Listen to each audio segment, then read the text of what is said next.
Hello there and welcome to another edition of Robot Wars Unveiled. This time we've got Series 7, Heat B. I hope you enjoy. A seeded robot is barred from the competition entirely, with third seeds Terahertz being disqualified for a behind-the-scenes technicality. The team had arrived at the studio with an unfinished Terahertz and were barred entry to the building on a robots must be completed clause. To explain their absence from the series, the show filmed the disqualification as if it happened just before the battle. This is also the first of 4 times in Series 7 where a robot withdraws. Series 7 has the most on-screen withdrawals. This heat contains 3 judges' decisions, all of which involved the Grim Reaper. The only 2 matches not to go to the judges contained Jackson Wallop. The 2 heat finalists in this heat lost to the winner and runners-up of Series 5, Razor and Bigger Brother, in their only other appearances. This heat features the first occasion of the arena floor flipper flipping a robot out of the arena, flipping out the featherweight G2 in the side event. Gyrobot was the only newcomer, however it did attempt to qualify for Series 5 and 6. In Series 5 it withdrew, and in the 6th Wars qualifiers it fought Scrap Dragon, the Stag and Shellshock, where it lost to the Stag. Gyrobot would later try to qualify for Series 9, once again failing to qualify. This episode was released on DVD by The Sun to promote Jetix and Fox Kids. After the second melee, the board displaying the results wrongly showed that Killer Cat, rather than Gyrobot, had qualified alongside Jackson Wallop. This version of Terahertz would have been the first version to feature a tail and featured a more wedge-like design. Due to Terahertz not being completed in time for Series 7 battle, it did not receive an official photo with a blue background. Instead, official media such as the 7th Wars wall chart was required to use a similar photo from the second series of Extreme. Terahertz has a unique distinction of both automatically qualifying for and being disqualified from the same series. The other robot to do so was Pussycat in Series 3. The only house robot not to share the arena with Terahertz was Cassius Chrome, although if Terahertz had competed in the Series 7 melee, it would have shared the arena with him. Gyrobot was the only robot from Series 7 from Wiltshire, originating from Swindon. In fact, it was the only robot from Wiltshire to compete at Series 3. It was one of 5 robots of Mobiles to be from Wiltshire. This is the first and only time Can Opener loses in the first round by receiving a judge's decision. Other times revolved around it being knocked out. The Grim Reaper had failed to qualify in every series after Series 3, its appearance changing from an axe to a flipper. Interestingly, the Series 5 version entered BattleBots. Having skipped 3 full wars on both series of Extreme, the Grim Reaper was the longest retired machine to return to the wars, Constrictor being built by the longest retired team, until its record was broken in 2016 by the General. Both of the Grim Reaper's first round battles in the UK Championship involved it battling a robot with Big in its name, Big Brother in Series 3 and Big Nipper in Series 7. Killer Cat was the only round 1 loser in Heat B of Series 7 not to appear in the live events hosted by Roaming Robots. In Series 7, Jonathan Pierce stated that Big Nipper had interchangeable scoop alongside its lifter/crusher. However, this weapon never actually used and was never seen on any televised battle in that series. Ironically, it would use interchangeable weaponry in the reboot, with the scoop weapon once again never seen the light of day. Jackson Wallop put a gash in Shunt's scoop that was never repaired. The gash can be seen in various other battles throughout Series 7, and can be seen in the Meet the House robots when Shunt is unveiled, nearly 12 years after Series 7 was filmed. Alpha and Gladiator were creations of Team Mad, and they appear later on in Series 10 in a cameo. Both Cygnus X3 and the heavyweight Cygnus X1 fought in Series 7, and both were from Milton Keynes in Buckinghamshire. But the 2 teams were unconnected. Cygnus X3 was from the Team CV team.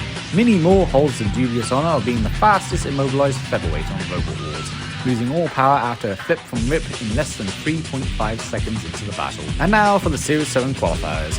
In Killer Cat's case, it fought Atomic and the Steel Avenger, as well as a third unknown opponent. Here it lost the fight to Atomic, but qualified nonetheless. Barbaric Response fought Hydra and another opponent, losing to Hydra but still qualifying. Gyrobot faced Turtle, Fluffy and a third boxy robot, where it won the battle and automatically qualified. Gyrobot's qualifier is available online, being one of the few available to see. And lastly, Big Nipper faced Arachnia, EU2 and Typhoon 2, losing to EU2, but all 4 robots ended up qualifying. And that is it for today. Now with Series 7, in my opinion, Series 7 is a series where it's really good, it's really good, but when it's really bad, it is some of the worst of Robot Wars ever.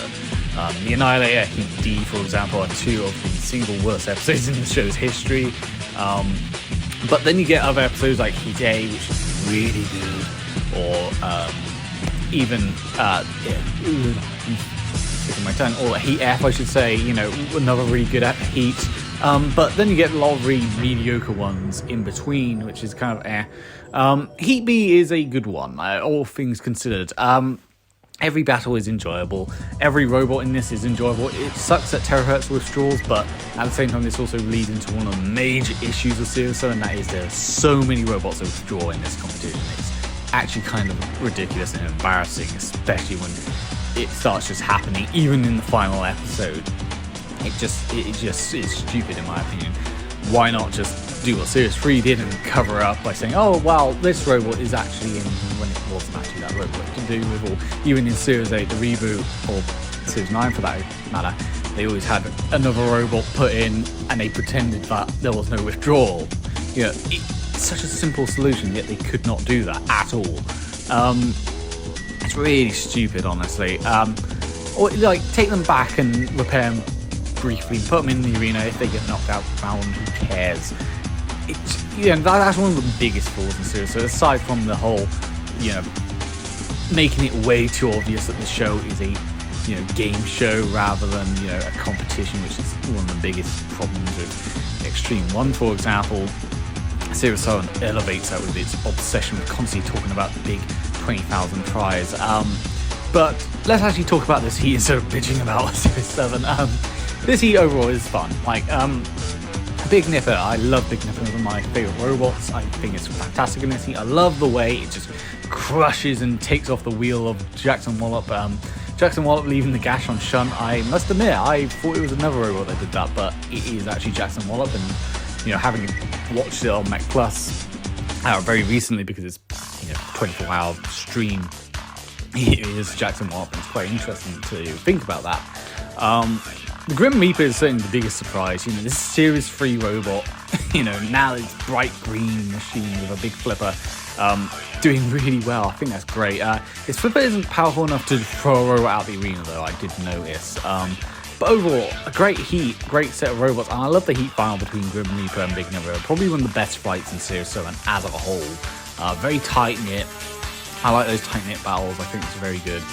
It's a shame we never saw Big Nipper's scoop ever in this or the reboot. It's quite interesting to think about.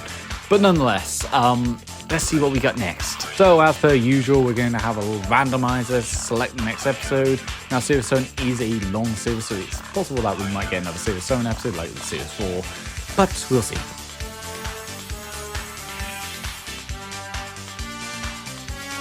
So we're back with Series 6, and we got Heat E next, and that's a really interesting Heat because that's the one with 259 and Wild Thing. That'll be quite interesting to talk about. I'll see you next time.